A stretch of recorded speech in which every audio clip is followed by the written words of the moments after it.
Is execution done on Cawdor? Are not those in commission yet returned? My liege, they are not yet come back, but I have spoke with one that saw him die, who did report that very frankly he confessed his treasons, implored your highness pardon, and set forth a deep repentance. Nothing in his life became him like the leaving it. He died, as one that had been studied in his death, to throw away the dearest thing he owed as to a careless trifle. There is no art to find a mind's construction in the face. He was a gentleman on whom I built an absolute trust. O worthiest cousin, the sin in my ingratitude even now was heavy on me. Thou art is so far before. The swiftest wing of recompense is slow to overtake thee. Would thou hadst less deserved, that the proportion both of thanks and payment might have been mine. Only I have left to say, more is thy due than more than all can pay. Welcome hither. I have begun to plant thee, and I will labor to make thee full of growing.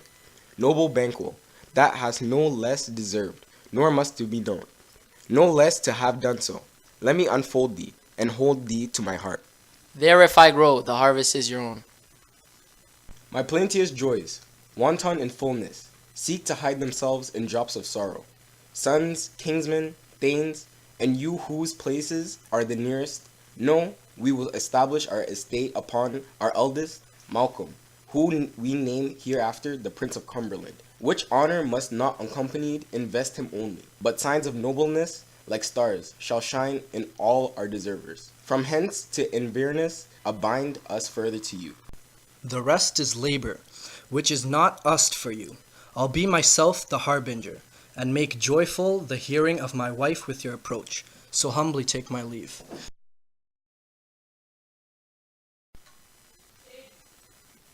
Great Glams, worthy Cawdor, greater than both, by all the hail hereafter. Thy letters have transported me beyond this ignorant present, and I now feel the future in the instant. My dearest love, Duncan comes here tonight. And when goes hence? Tomorrow, as he purposes. Oh, never shall sun that morrow see. Your face, my thane, is as a book where men may read strange matters. To beguile the time, look like the time. Bear welcome in your eye, your hand, your tongue. Look like the innocent flower, but be the serpent under it. He that's coming must be provided for, and you shall put the night's great business into my dispatch, which shall to all our nights and days to come give solely sovereign sway and masterdom. We will speak further. Only look up clear. To alter favor ever is to fear. Leave all the rest to me. Whence is that knocking? How is it with me, when every noise appalls me? What hands are here? Ha! They pluck out mine eyes. Will all great Neptune's ocean wash his blood clean from my hand? No, this my hand will rather the multitudinous seas in cardinine, making the green one red. My hands are of your color, but I shame to wear a heart so white. I hear a knocking. At the south entry, retire we to our chamber. A little water clears us of this deed. How easy is it then? Your constancy hath left you unattended. Hark! More knocking. Get on your nightgown, lest occasion call us, and show us to be watchers. Be not lost, so poorly in your thoughts. To know my deed, 'twere best not know myself. Wake, Duncan, with thy knocking, I would thou couldst. Lo you, here she comes. This very guise, and upon my life, fast asleep. Observe her, stand close. How came she? By that light. Why, it stood by her. She has light by her continually. 'Tis her command. You see, her eyes are open. Aye, but their sense is shut. What is it she does now? Look how she rubs her hands. It is a custom action with her, to seem thus washing her hands. I have known her continue in this quarter of an hour. Yet here's a spot. Hark! She speaks. I will set down what comes from her, to satisfy my remembrance the more strongly. Out, damn spot, out I say. 1, 2, when then 'tis time to do it. Hell is murky. Fie, my lord. Fie, a soldier and a feared? What need we fear, and who knows it, when no one can call our power to account? Yet who would have thought the old man to have had so much blood in him?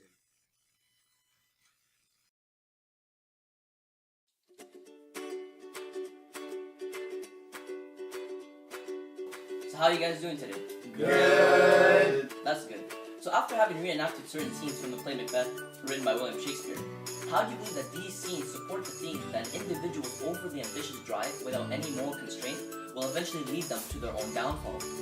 Oh, well, I think that in Act 1, Scene 5, Lady Macbeth's overly ambitious drive, shown through her manipulation of Macbeth, and dark desires, proves that her hunger for power clouded her better judgment. This quote shows how focused and concentrated Lady Macbeth was, and the transition of character to a dark being that she was in the beginning of the play. She was willing to do extreme deeds in order to get the possessions and the things that she wanted. This change of her mindset really caused the dark side of her to come out. Very interesting, Daniel. What are your thoughts, Ryan? Personally, I believe that Lady Macbeth does not perceive murder to be wicked or evil in any sense.